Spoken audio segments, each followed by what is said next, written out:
नमस्कार, आदाब, सत श्री अकाल। द न्यूज़ हिंद में आपका स्वागत है। मैं हूं रिजवान। और जैसा कि आपको पता है कि मुंबई पुलिस ने अर्नब गोस्वामी को 2 नोटिस भेजे थे 12 घंटे के अंदर। उसके बाद में उनको पुलिस थाने में आके इंटेरोगेशन के लिए बुलाया गया था। और जिसके बाद जब वो इंटेरोगेशन के लिए पुलिस थाने पहुंचे तो उनके साथ में उनके जो वकील थे सुजय कांतावाला, वो भी थे इंटेरोगेशन में। पुलिस के 12.5 घंटे इंटेरोगेशन के बाद में जब अर्नब गोस्वामी बाहर निकलते हैं, पुलिस थाने के एनएम जोशी मार्ग पुलिस ने इंटेरोगेशन की थी। जैसे ही वो बाहर निकलते हैं उसके बाद से उनके रिपब्लिक टीवी के जो चैनल्स होते हैं वहाँ पे जाते हैं पूछताछ करने के लिए। और उसके बाद फिर उनसे इंक्वायरी की जाती है कि क्या क्या चीज़ें पूछताछ हुई। उन्होंने स्टेटमेंट में अपने वही बयान अभी भी दिया जो पहले दिया था। वो कह रहे हैं कि जो भी उन्होंने टीवी एंकरिंग के दौरान बोला और जो भी स्टेटमेंट दिया सोनिया गांधी के अगेंस्ट में, वो अभी भी स्टैंड है उसी के साथ में, और उसको स्टेटमेंट को चेंज नहीं करेंगे वो।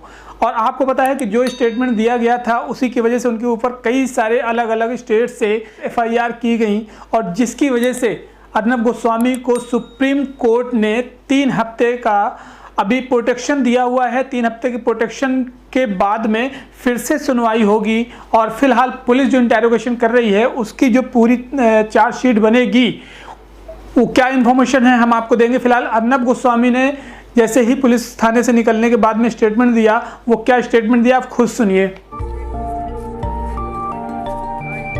I was called here. I have been interrogated for about 12.5 hours today. I am here with my lawyer, Mr. Sujay Kantawala. I am grateful to Sujay for accompanying me for this 12.5 hour interrogation. The interrogation that was done today was about my comments on Sonia Gandhi. I have made it very clear that I stand by my comments.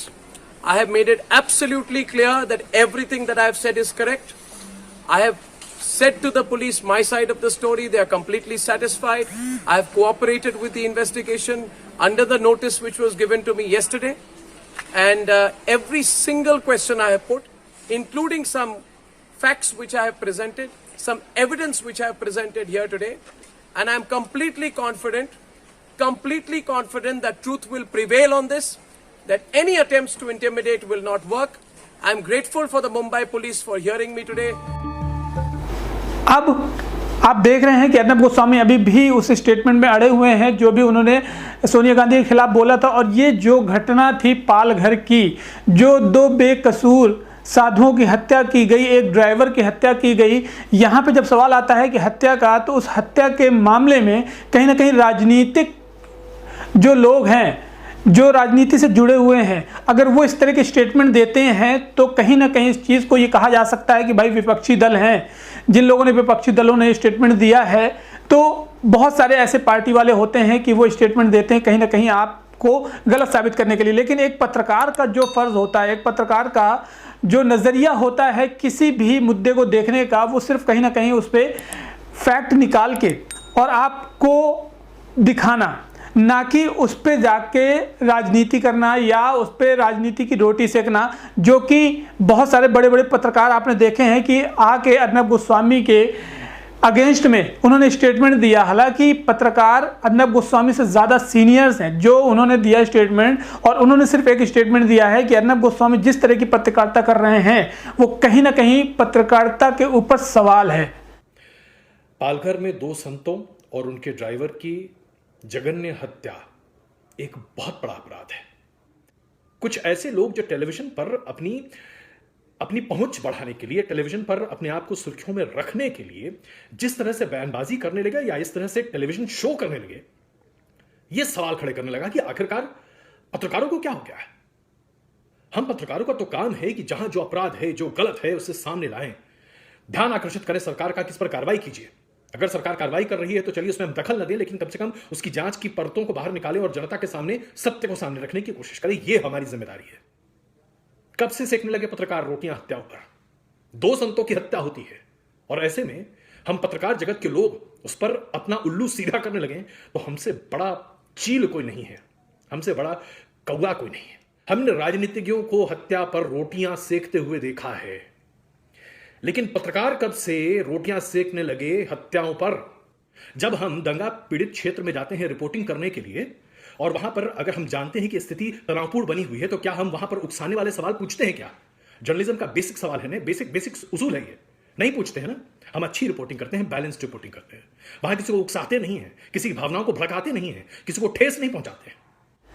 और एक चीज़ और मैं आपको बता दूं कि इस तरह की जो स्टेटमेंट अर्नब गोस्वामी ने एक वीडियो बनाया था और वीडियो और एक स्टोरी क्रिएट करके दी थी, इस तरह की चीज़ें जो है 2002 के दंगों के टाइम पे भी अर्नब गोस्वामी ने इस तरह का स्टेटमेंट दिया था।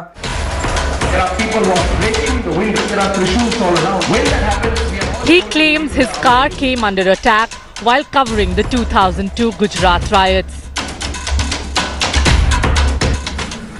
And we came out 50 meters from his residence, we are stopped. Suddenly our ambassador car is stopped and there are people who are breaking the windows with trishuls. The incident is absolutely true, except this didn't happen with Arnab Goswami at all.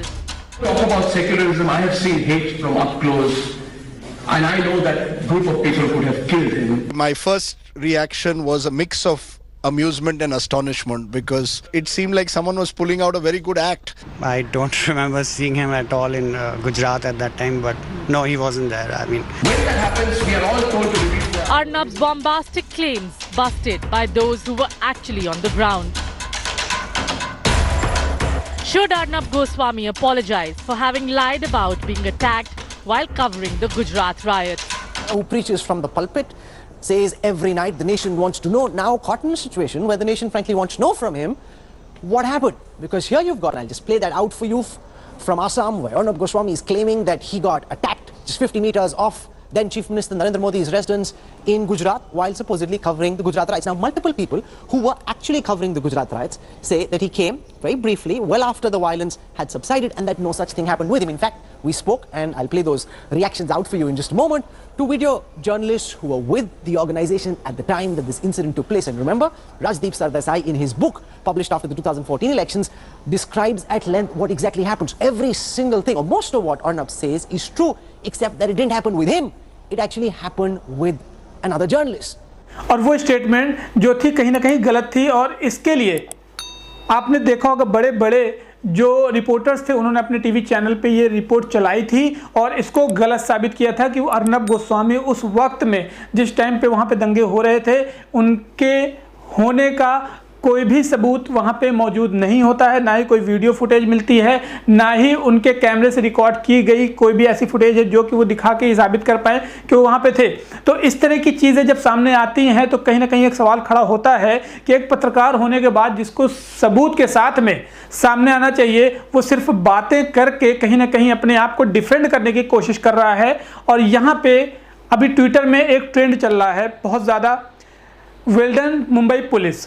अब बहुत सारे लोगों ने इस चीज़ को trend किया हुआ है, वहीं कहीं ना कहीं सपोर्टर्स और विपक्षी ये दोनों तरीके के लोग वहाँ पे ट्विटर में एक दूसरे से बहस कर रहे हैं। और एक पत्रकार का मतलब यही होता है कि अगर आप किसी मुद्दे की बात कर रहे हैं तो उसकी हकीकत में जाके उसकी तहकीकात करें और उसकी तहकीकात करके जो सारे प्रूफ होते हैं, सबूत होते हैं, वो इकट्ठा करने के बाद में सामने ला के पब्लिक को दिखाएं। फिलहाल जैसे हमला पिछली बार हुआ था अर्नब गोस्वामी के आके, जो उन्होंने ये बताया था कि हमारी कार के ऊपर में हमला हुआ है, हस्बैंड वाइफ दोनों थे, उनके ऊपर जब हमला हुआ तो उनकी कार को तोड़ने की कोशिश की गई, जो टूटने के लिए कहीं पे भी स्क्रैच नहीं थे, ना ही कहीं कोई ऐसे सबूत मिले। उन्होंने कोई भी अंदर से कोई वीडियो शूट नहीं किया था, उस घटना को कोई वीडियो शूट नहीं किया। उनके पुलिस सिक्योरिटी गार्ड जो आए थे उन्होंने ये बताया कि जो लोग पकड़े गए थे उन्होंने बड़े आराम से ये बात बता दी थी कि वो कांग्रेस पार्टी के हैं। बहुत सारी इस तरह की चीज़ें थी, मैंने पहले वीडियो बनाया था इसमें। तो कहीं ना कहीं बात यहाँ पे आती है कि जब आप किसी चीज़ को डिफेंड करते हैं तो सबूत के साथ आएँ, तब आपके ऊपर यकीन होगा।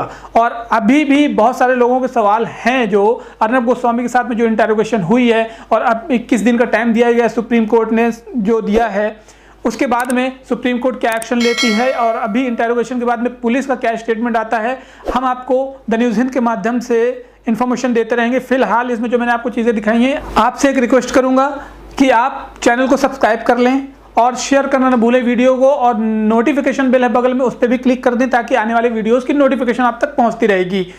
फिलहाल चलिए हम आपको मिलते हैं अगले वीडियो में, तब तक के लिए ध्यान रखें अपना, टेक केयर, जय हिंद।